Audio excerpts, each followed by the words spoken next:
الحمد لله رب العالمين والصلاة والسلام على نبينا محمد وعلى آله وأصحابه أجمعين ومن تبعهم بإحسان إلى يوم الدين أما بعد. عن أبي حمزة أنس بن مالك رضي الله عنه خادم رسول الله صلى الله عليه وسلم عن النبي صلى الله عليه وسلم قال: لا يؤمن أحدكم حتى يحب لأخيه ما يحب لنفسه. رواہ البخاری و مسلم. آج کی اس نشست کا موضوع ہے اسلامی اخوت اور بھائی چارگی سے ہی ایمان مکمل ہوتا ہے. اللہ کے نبی صلی اللہ علیہ وسلم فرماتے ہیں: لا یؤمن احدکم حتی یحب لاخیہ ما یحب لنفسہ.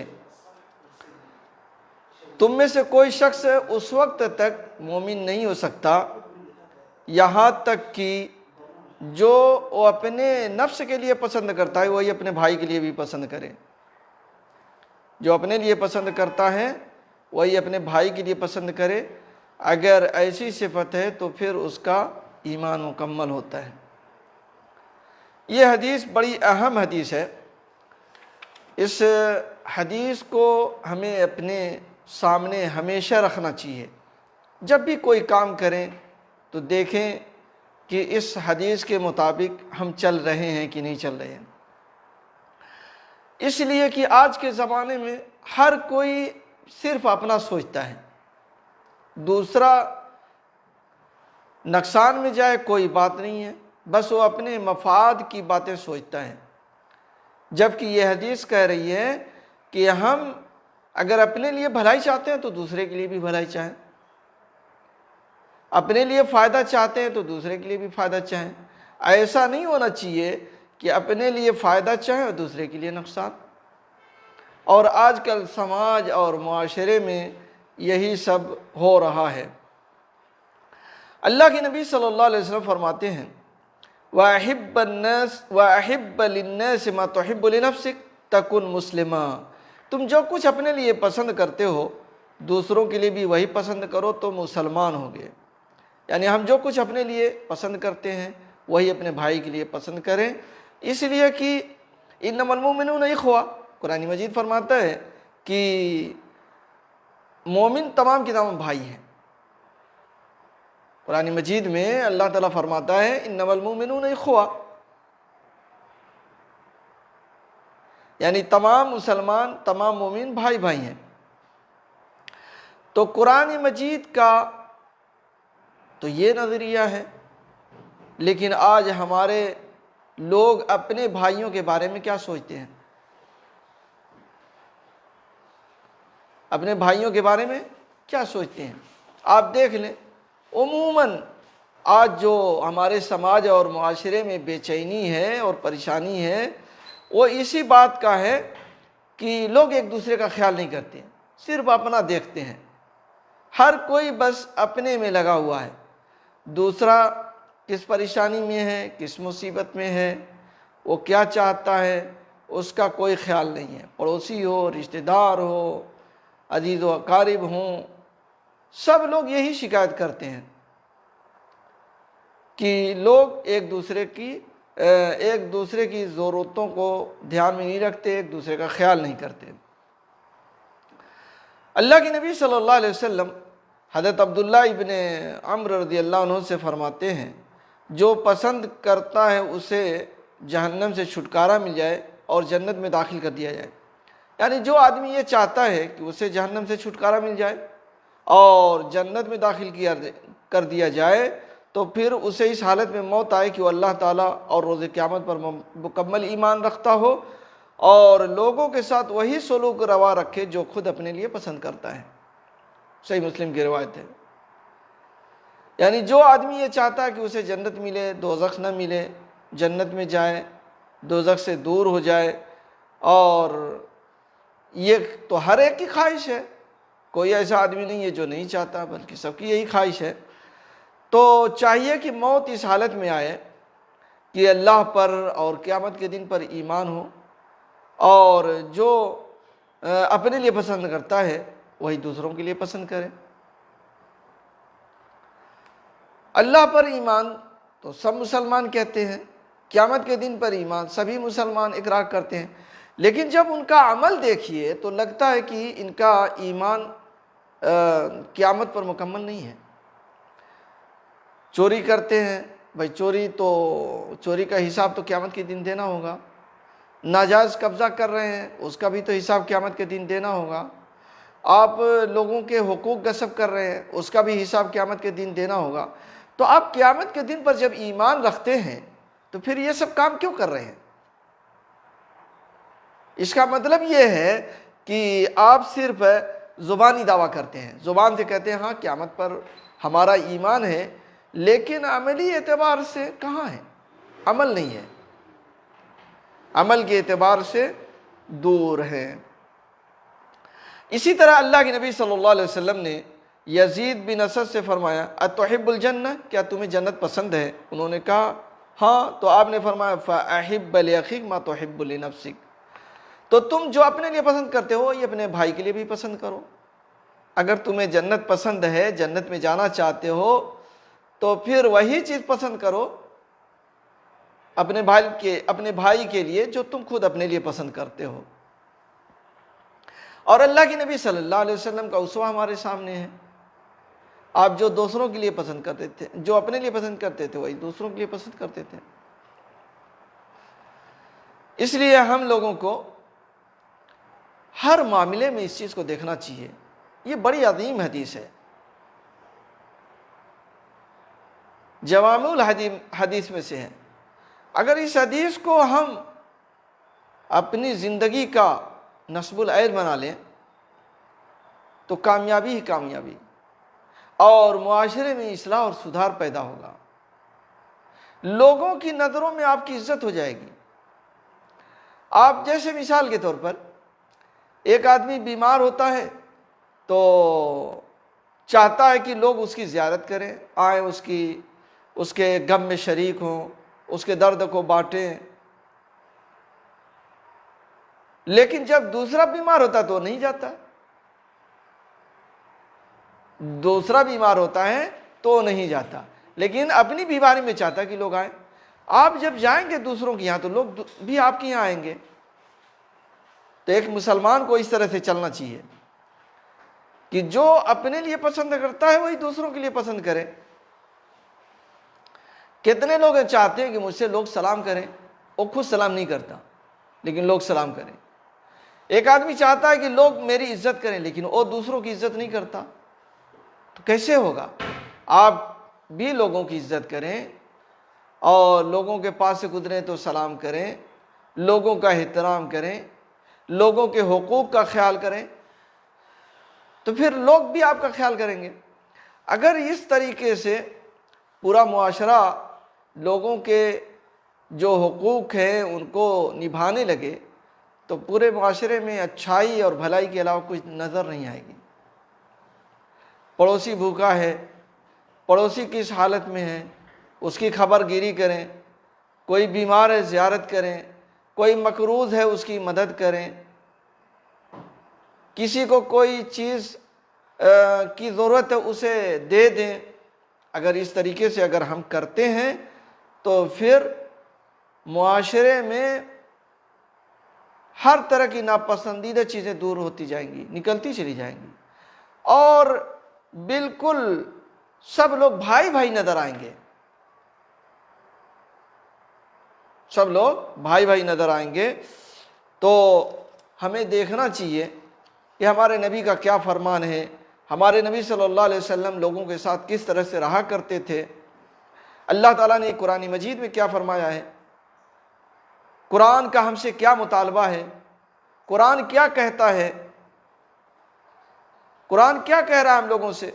ہم قرآن مجید کو ترجمے سے نہیں پڑھتے، حدیثوں کو نہیں پڑھتے، اس لیے ہمیں کچھ معلوم نہیں ہے۔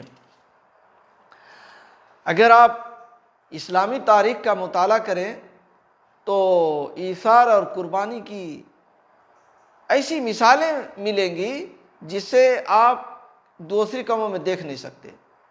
مسلمان جب ہجرت کر کے مدینہ جاتے ہیں تو وہاں نہ ان کا کوئی گھر ہے، نہ وہاں پر کوئی عزیز و اقارب ہیں، کوئی چیز نہیں ہے۔ لیکن مدینے کے مسلمانوں نے کیسے مسلمانوں کی مدد کی، ہجرت کرنے والے لوگوں کی کس طرح سے مدد کی، اپنے گھر میں، اپنے مال میں، سب چیزوں میں شریک کر دیا، اور ان کی ہر طرح سے مدد کی۔ اسی طرح سے ایک واقعہ ہے جنگ یرموک کا۔ ایک شخص اس لڑائی میں اپنے چچا زاد بھائی کو زخمی حالت میں دیکھا تو ان کے پاس پانی لے کے گئے کہ پہلے ان کو پانی پیش کیا جائے۔ چنانچہ بغل سے آواز آتی ہے پانی کی، تو یہ کہتے ہیں پہلے ان کو دے دو، ان کو لے جا کر کے دے دو پہلے۔ وہ ان کو لے کر کے جاتے ہیں دینے کے لیے، تو پھر ایک آواز آتی ہے پانی کی، ایک تیسرا شخص پانی کے لیے جو ہے آواز لگا رہا ہے۔ چنانچہ وہ دوسرا آدمی کہتا ہے پہلے اس کو دے دو، پہلے اس کو پانی پلاؤ۔ چنانچہ جب اس کے پاس جاتے ہیں پانی پلانے کے لیے تو اس کی روح نکل چکی ہوتی ہے، شہید ہو چکے ہوتے ہیں۔ پھر دوسرے کے پاس آتے ہیں تو دیکھتے ہیں ان کی بھی روح نکل گئی، شہید ہو گئے۔ تیسرے کے پاس جو آتے ہیں اور جن کے لیے وہ پانی لائے تھے، دیکھتے ہیں ان کی بھی روح نکل چکی ہے۔ یعنی تینوں کی تینوں شہید ہو گئے اور پانی کوئی نہیں پی پائے، سب اپنے بھائیوں کو اپنے اوپر ترجیح دیتے رہے۔ تو کیا ہمارا بھی ایمان اس طریقے سے ہے؟ کیا ہم بھی اس طرح سے سوچتے ہیں؟ کیا ہم بھی اس طرح سے کرتے ہیں کہ اپنے اوپر غیروں کو، اپنے اوپر اپنے بھائیوں کو ترجیح دیتے ہیں؟ آج تو معاملہ بہت ہی الٹ گیا ہے۔ لوگ بھائیوں سے نفرت کر رہے ہیں، بھائیوں میں لڑائی جھگڑے۔ کیوں؟ اس لیے کہ کوئی آدمی قربانی دینا نہیں چاہتا، جبکہ قرآن مجید کے اندر اللہ تعالیٰ فرماتا ہے ان کی، یعنی ان اہل ایمان کی صفت بیان کی ہے، وَيُؤْثِرُونَ عَلَىٰ أَنفُسِهِمْ وَلَوْ كَانَ بِهِمْ خَصَاصَةٌ، یعنی وہ اپنی ضرورت کے باوجود دوسروں پر ایثار کرتے اور ان کی ضرورت کو ترجیح دیتے تھے، اپنے نفسوں پر ان کو ترجیح دیتے تھے، اگرچہ ان کو اس کی ضرورت ہوا کرتی تھی۔ خود محتاج ہیں، خود بھوکے ہیں لیکن دوسروں کو کھانا کھلا رہے ہیں، خود پیاسے ہیں لیکن دوسروں کو پلا رہے ہیں، خود ان کو اب ضرورت ہے لیکن دوسروں کی ضرورت پہلے پوری کر رہے ہیں۔ تو میرے بھائیو دوستو، اگر اس طرح سے مسلمان ہو جائیں تو مسلمانوں میں محبت بہت زیادہ ہو جائے گی، اور جو بعض لوگ لڑاتے ہیں مسلمانوں کو، ان کی بات کوئی سننے کے لیے تیار نہیں ہوگا۔ آج کل دیکھیے نیا خیب مولویوں کا میدان میں آ رہا ہے۔ کوئی کہہ رہا ہے کہ دیوبندی سے اگر آپ سلام کر لیے تو نکاح ٹوٹ گیا، اہل حدیث سے سلام کر لیے تو نکاح ٹوٹ گیا، کوئی کچھ کہتا ہے، کوئی کچھ کہتا ہے۔ اچھا، یہی مولانا کوئی غیر مسلم ملتا ہے تو اسے آداب بڑے احترام سے ملتا ہے، بڑے احترام سے ملتا ہے، اس لیے کہ ڈرتا ہے کہ اس کو کوئی بات کہوں گا تو یہ تو تڑ سے لگا دے گا، پٹ سے لگا دے گا، یہ اس سے ڈرتا ہے۔ تو اس سے آئیے سر جی بیٹھیں، یہ سیٹ آپ کے لیے ہے۔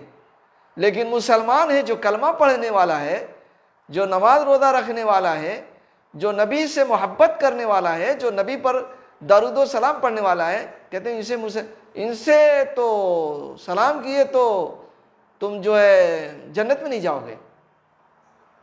ایسے نفرت پھیلانے والے علماء پیدا ہو رہے ہیں۔